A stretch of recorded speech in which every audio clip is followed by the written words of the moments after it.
नमस्कार, मैं के हिंदी चैनल में आपका स्वागत है। मैं हूं सोहनलाल शर्मा।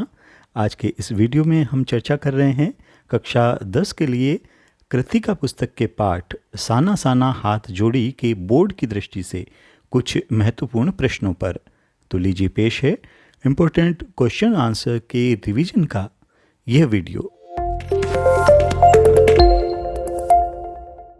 लेखिका मधु कांकरिया द्वारा रचित पाठ साना साना हाथ जोड़ी से पहला महत्वपूर्ण प्रश्न है कि इस पाठ में कहा गया है कि कटाओ जो एक जगह थी वहाँ पर किसी दुकान का न होना वरदान है। ऐसा क्यों? तो जवाब यह है कि कटाओ सिक्किम की एक खूबसूरत किंतु अनजान सी जगह है जहाँ प्रकृति अपने पूर्ण वैभव के साथ दिखाई देती है। यहाँ पर लेखिका को बर्फ का आनंद लेने के लिए घुटनों तक लंबे बूटों की आवश्यकता अनुभव हुई। तो उसने देखा कि वहाँ ऐसी चीज़ें किराए पर उपलब्ध कराने वाली एक भी दुकान नहीं थी। तब लेखिका ने सोचा कि कटाऊ में किसी दुकान का न होना भी वहाँ के लिए वरदान है, क्योंकि अभी तक ये पर्यटन स्थल नहीं बना है। यहाँ दुकानों की कतारें लग गई तो कटाऊ का जो नैसर्गिक प्राकृतिक सौंदर्य है वो नष्ट हो जाएगा और यहाँ आबादी बढ़ेगी और पर्यटकों की भीड़ जमा होकर गंदगी और प्रदूषण फैलाएगी। लेखिका को केवल यही स्थान मिला जहाँ पर वह स्नोफॉल देख पाई थी, क्योंकि वहाँ प्रदूषण नहीं था। अगला महत्वपूर्ण प्रश्न, इस पाठ में यूमथांग के पर्वतीय अंचल के जनजीवन तथा पलामू और गुमला के जंगलों की किस समानता का वर्णन लेखिका ने किया है?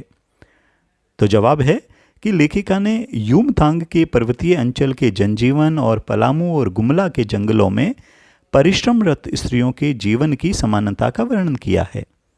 पलामू और गुमला के जंगलों में पीठ पर बच्चे को कपड़े से बांधकर आदिवासी युवतियां पत्तों की तलाश में वन वन भटक रही थी और अधिक जलने के कारण उनके पांव फूल गए थे।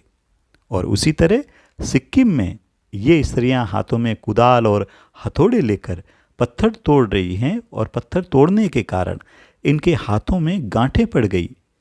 ये देखकर लेखिका को यही लगा कि चाहे सिक्किम हो या पलामू, आम जिंदगी की कहानी हर जगह एक सी है।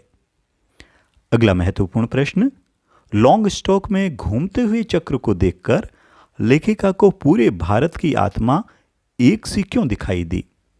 तो इसका जवाब है कि लॉन्ग स्टॉक में घूमते चक्र के बारे में पूछने पर जितेन जो गाइड भी था और ड्राइवर भी, उसने लेखिका को बताया कि यह धर्म चक्र है और इसके घुमाने से सारे पाप धुल जाते हैं।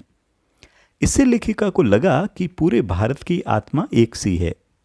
मैदानी क्षेत्र में भी ऐसी अनेक मान्यताएं और विश्वास प्रचलित हैं। जैसे माना जाता है कि गंगा नदी व्यक्ति को पाप मुक्त कर देती है और उसे मोक्ष प्रदान करती है। अर्थात कहने का तात्पर्य यह है कि मैदान हो या पहाड़, वैज्ञानिक प्रगतियों के बावजूद इस देश की आत्मा एक जैसी है। यहाँ के लोगों की आस्थाएं, अंधविश्वास, पाप पुण्य की अवधारणाएं और कल्पनाएं एक जैसी हैं।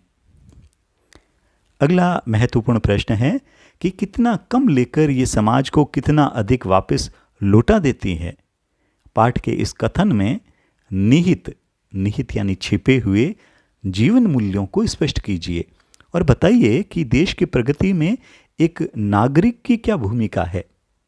तो इसका जवाब है कि लेखिका ने यह कथन उन पहाड़ी श्रमिक महिलाओं के विषय में कहा है जो पीठ पर बंधी डोको यानी एक बड़ी सी जो टोकरी है उसमें अपने बच्चों को संभालते हुए कठोर श्रम करती हैं। और ऐसा ही दृश्य वह पलामू और गुमला के जंगलों में भी देख चुकी थी, जहां बच्चे को पीठ पर बांधे पत्तों, जो तेंदू के पत्ते थे, उनकी तलाश में आदिवासी औरतें वन वन डोलती फिरती हैं। उसे लगता है कि ये सुंदरियां बेकार सामग्री का सदुपयोग कर कितना कम लेकर समाज को बहुत अधिक लौटा देती है।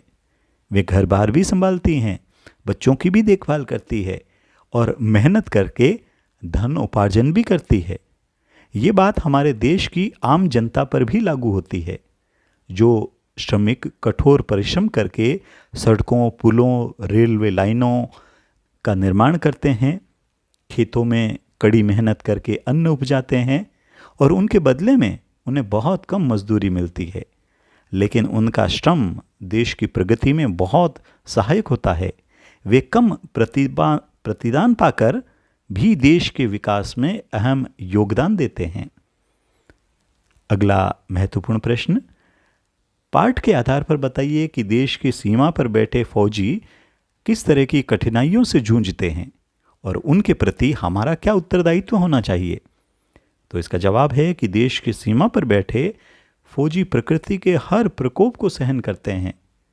देश की सीमा पर जहां तापमान 0 से 15 से 20 डिग्री सेल्सियस नीचे होता है, माइनस में होता है, वहां कड़कड़ाती ठंड में भी वे पहरा देते हैं, जबकि हम वहां 5 मिनट भी नहीं रुक सकते। वे भीषण गर्मी सर्दी सहकर सीमा पर डटे रहते हैं ताकि हम चैन की नींद सो सकें। ये जवान हर समय अपनी जान हथेली पर रखकर तूफानों के बीच भूखे प्यासे रहकर अपना कर्तव्य निभाते हैं। और अब प्रश्न का जो दूसरा हिस्सा था कि उनके प्रति हमारा क्या उत्तरदायित्व होना चाहिए, तो इसका जवाब ये है कि देश के रक्षक इन फौजियों के प्रति हमारा दायित्व है कि हम उनके प्रति स्नेह तथा सम्मान का भाव रखते हुए उन्हें हर तरह की सहायता दें। उनके परिवारों को किसी प्रकार का कष्ट या अभाव न हो, उनके बच्चों की शिक्षा ठीक प्रकार से हो, इस बात का भी ध्यान रखना हमारा ही उत्तरदायित्व होना चाहिए। साथ ही हमें सदा उनकी सलामती की दुआ करनी चाहिए। अगला महत्वपूर्ण प्रश्न, गंगटोक यानी गैंगटॉक को मेहनतकश बादशाहों का शहर क्यों कहा गया है। तो गंगटोक या गैंगटॉक को लेखिका ने मेहनतकश बादशाहों का शहर कहा है, क्योंकि पर्वतीय क्षेत्र होने के कारण यहाँ की परिस्थितियाँ अत्यंत कठिन हैं। अपनी ज़रूरतें पूरी करने के लिए यहाँ के लोगों को कठोर मेहनत करनी पड़ती है। पहाड़ों को काटकर रास्ता बनाना पड़ता है। पत्थरों पर बैठकर औरतें हथौड़ों से पत्थर तोड़ती हैं। कुछ औरतों की पीठ पर बंधी टोकरी में उनके बच्चे बंधे हुए होते हैं। उनकी मातृत्व भावना और श्रम साधना साथ साथ देखी जा सकती है। औरतें रास्ता बनाती और लकड़ियों के भारी भरकम गट्ठर उठाती हैं। हरे भरे बागानों में युवतियां बोकू पहने चाय की पत्तियां तोड़ती है। बच्चे भी अपनी माँ के साथ काम करते हैं। अतः यहाँ के लोग अत्यंत कठिन परिस्थितियों में जीवन जीते हैं। ऐसे ही उपयोगी वीडियो के लिए चैनल को सब्सक्राइब करें, साथ ही लाइक व शेयर करना न भूलें। बने रहिए चैनल के साथ। मिलते हैं अगले वीडियो में। नमस्कार।